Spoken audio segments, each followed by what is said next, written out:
김용민 의원 2021년 6월 4일 최고위원회의 모두 발언 전문. 오늘도 검찰의 문제점 한두 가지를 지적해야 할 것 같습니다.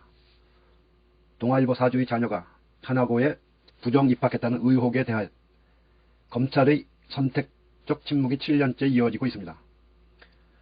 해당 고등학교 교사의 공익 제보로 시작된 사건은 2016년 검찰에서 제대로 수사하지 않고 불기소 처분을 했습니다. 그 이후 2019년에 동아일보 사장 등에 대해 재고발이 있었고 2020년 국정감사에서 면접관들의 글씨체에 대한 새로운 의혹이 제기되었습니다. 제3자가 개입했다는 것을 의심할 중대한 증거가 발견된 것입니다.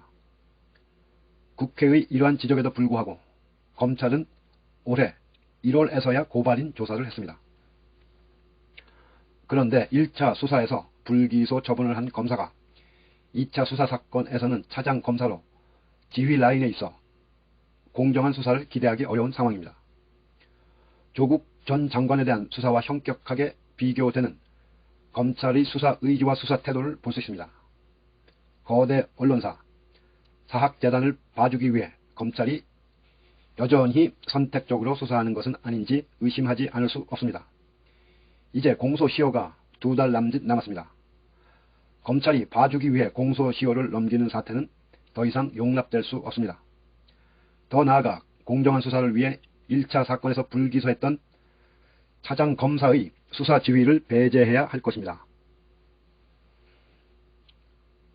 윤석열 검찰의 판사 사찰 문건이 잊혀져 가고 있습니다. 검사의 판사 사찰은 그 자체만으로 헌법에서 보장한 법관과 재판의 독립에 중대한 영향을 미치고 국민의 기본권이 공정한 재판을 받을 권리를 침해할 수 있는 심각한 사건입니다.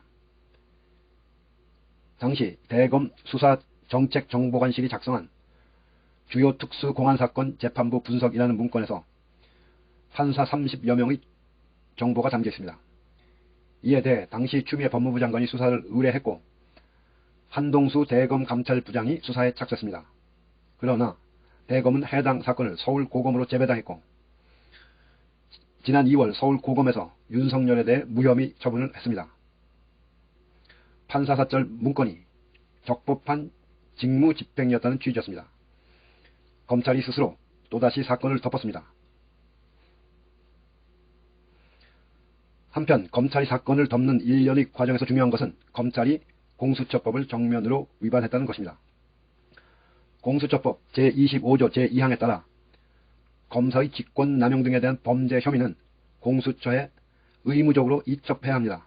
당시에 공수처가 출범한 상황이었기 때문에 서울고검은 무혐의 처분을 할 것이 아니라 공수처에 이첩을 했어야 하는데 이를 위반한 것입니다. 단순 업무착오나 실수가 아니라 검찰은 2021년 2월 1일 비공개 내규까지 제정해 이를 이첩하지 않았습니다. 검찰의 조직적인 사건 은폐이자 시퍼렇게 살아있는 공수처법을 대놓고 무시하고 위반한 행태입니다.